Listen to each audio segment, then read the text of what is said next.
যদি আপনি সত্যিই উপলব্ধি করতে পারেন যে আপনার সামনে দাঁড়ানো প্রতিটি মানুষ, প্রতিটি গাছ, প্রতিটি প্রাণী সেই একই ঐশ্বরিক সত্তার এক একটি প্রকাশ, তবে কি আর সেই মানুষটিকে, সেই গাছটিকে, সেই প্রাণীটিকে ঘৃণা করা সম্ভব?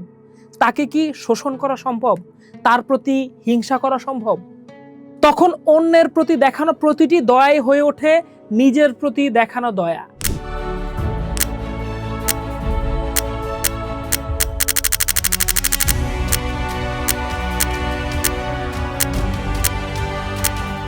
আমাদের কালের সবচেয়ে বড় আধ্যাত্মিক সংকটটা হলো দূরত্ব।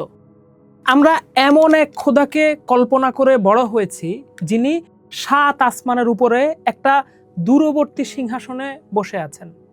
তিনি একজন বিচারক, একজন শাসক এবং একজন পর্যবেক্ষক। তিনি মহান, তিনি অসীম, কিন্তু সেই তিনি যেন অন্য কোথাও থাকেন। আমরা এখানে, তিনি ওখানে। আমাদের কাজ হলো তার সন্তুষ্টি অর্জনের জন্য কিছু নিয়ম কানুন পালন করা, পাছে তিনি আবার অসন্তুষ্ট হতে পারেন। এই যে দূরত্ব আমাদের মনে ভয় তৈরি করে, কিন্তু এই দূরত্বকেই প্রেম জাগাতে পারে। সুফি সাধকেরা, ইসলামের মরমী প্রেমিকেরা এই দূরত্বের ধারণাকে চুরমার করে দিয়েছেন। তারা এমন এক সত্যের কথা বলেছেন যা শুনলে অক্ষরপন্থীদের পায়ের নিচের মাটি কেঁপে উঠতে পারে। সেই সত্যটি হলো আল্লাহ এবং তার সৃষ্টি পৃথক নয়। এই মহাজাগতিক দর্শনের নাম ওয়াহাদাত আল উজুদ, আর এই দর্শনের ভাষ্যকার হলেন শেখ আল আকবর মহাগুরু ইবনে আরাবি। তিনি বলেন, চূড়ান্ত অর্থে এই মহাবিশ্বে অস্তিত্ব কেবল একটিই আছে, আর তা হলো খোদা। বাকি যা কিছু আমরা দেখছি, এই গ্রহ নক্ষত্র, পাহাড়, নদী, গাছপালা, পশু পাখি এবং আপনি ও আমি, এগুলো সেই এক অদ্বিতীয় অস্তিত্বের বিভিন্ন গুণের প্রকাশ বা তাজাল্লি। ব্যাপারটা বুঝতে হলে একটা রূপকের আশ্রয় নেওয়া যেতে পারে। ধরেন সূর্য এক, কিন্তু তার আলোক রশ্মি কিন্তু কোটি কোটি। প্রতিটি রশ্মি কি সূর্য থেকে আলাদা? তা কিন্তু না। প্রতিটি রশ্মি সূর্যের আলাদা আলাদা প্রকাশ। তারা সূর্যের অস্তিত্বের প্রমাণ বহন করে, কিন্তু তারা নিজেরা স্বয়ং সম্পূর্ণরূপে সূর্য নয়। ঠিক তেমনি সমগ্র সৃষ্টিজগৎ হলো সেই পরম খোদার আলোক রশ্মির মতো। প্রতিটি সৃষ্টি হলো তার এক একটা গুণের, যেমন প্রেম আল ওয়াদুদ, সৌন্দর্য আল জামিল, করুণা আর রহমান, এসবের প্রতিফলন। ইবনে আরাবি আরও এক ধাপ এগিয়ে গিয়ে বলেন, এই সম্পর্কটি একটা আয়নার মতো। খোদা হলেন সেই নিখুঁত আয়না, যেখানে সৃষ্টি তার নিজের সম্ভাব্য রূপটিকে দেখতে পায়। আবার সমগ্র সৃষ্টিজগৎ, বিশেষ করে মানুষের হৃদয়টা হলো একটা আয়নার প্রতিরূপ, যেখানে খোদা তার নিজের অসীম গুণাবলীর কোনো একটিকে প্রতিফলিত হতে দেখতে পান। হাদিসে কুদসিতে খোদার বৈশিষ্ট্য সম্পর্কে বলা হয়েছে, আমি এক গুপ্ত ভাণ্ডার ছিলাম, আমি প্রকাশিত হতে চাইলাম, তাই আমি সৃষ্টি জগৎকে সৃষ্টি করলাম। এই প্রকাশ ঘটার জন্য একটা আয়নার প্রয়োজন হলো, আর সেই আয়না হলেন আপনি।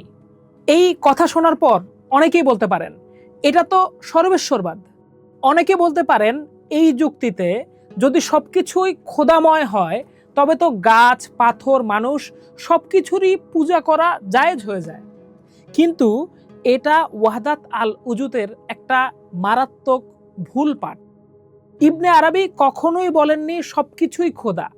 তিনি বলেছেন, খোদা ছাড়া আর কোনো কিছুরই প্রকৃত অস্তিত্ব নেই। অর্থাৎ সৃষ্টি তার অস্তিত্বের জন্য প্রতি মুহূর্তে আল্লাহর উপর নির্ভরশীল। সে আল্লাহর প্রকাশ, কিন্তু সে আল্লাহ নয়। যেমন আয়নায় দেখা প্রতিবিম্বটি আপনি নন, কিন্তু আপনাকে ছাড়া সেই প্রতিবিম্বের কোনো অস্তিত্বও নেই। সুফিরা বরং প্রশ্ন করেন, তাওহীদের সর্বোচ্চ রূপ কোনটি? আমরা জানি তাওহীদের সর্বোচ্চ রূপ হলো আহাদ, অর্থাৎ এককত্ব।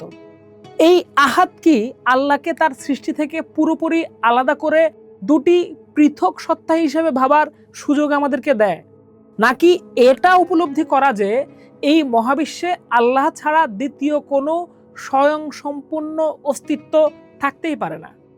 যদি অস্তিত্ব কেবল একটিই হয়, তবে অংশীদার বা শিরকের প্রশ্নই আসে কিভাবে? এইটাই তো তাওহীদের সর্বোচ্চ শিখর। আশ্চর্যজনকভাবে এই হাজার বছর পুরনো মরমী দর্শন আধুনিক বিজ্ঞানের কিছু ধারণার সাথে অদ্ভুতভাবে অনুরণিত হয়।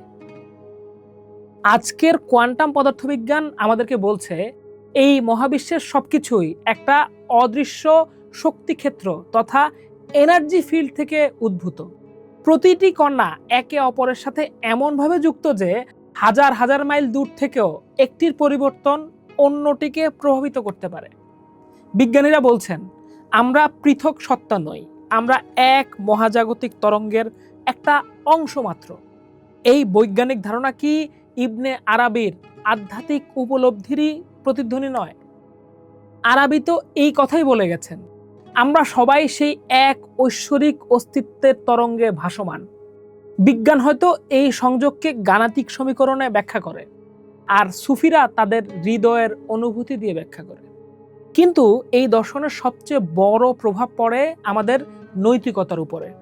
যদি আপনি সত্যি উপলব্ধি করতে পারেন যে আপনার সামনে দাঁড়ানো প্রতিটি মানুষ, প্রতিটি গাছ, প্রতিটি প্রাণী সেই একই ঐশ্বরিক সত্তার এক একটি প্রকাশ, তবে কি আর সেই মানুষটিকে, সেই গাছটিকে, সেই প্রাণীটিকে ঘৃণা করা সম্ভব? তাকে কি শোষণ করা সম্ভব? তার প্রতি হিংসা করা সম্ভব? তখন অন্যের প্রতি দেখানো প্রতিটি দয়াই হয়ে ওঠে নিজের প্রতি দেখানো দয়া। প্রকৃতির প্রতি প্রতিটি আঘাত হয়ে ওঠে নিজের আত্মাকেই আঘাত করা। তখন ইবাদত আর কেবল মসজিদ বা জায়নামাজের আনুষ্ঠানিকতায় সীমাবদ্ধ থাকে না। একজন ক্ষুধার্তকে খাওয়ানো, একটি তৃষ্ণার্ত গাছকে পানি দেওয়া, একজন ব্যথিত মানুষের চোখের জল মুছে দেওয়া, এই সব কিছুই হয়ে ওঠে সেই একক অস্তিত্বের উপাসনা। এই পথ সহজ নয়। আমাদের অহংকার বা নফস প্রতিনিয়ত আমাদের কানে কানে বলে, তুমি সবার থেকে আলাদা, তুমি স্বতন্ত্র এবং তুমি শ্রেষ্ঠ। এই অহংকারের দেয়াল ভেঙে সেই মহাজাগতিক একাত্মতাকে অনুভব করাই হলো সুফিবাদের সাধনা। সময়ের অন্য পাঠ দেখুন। থাকুন ঢাকা পেপারসের সাথে।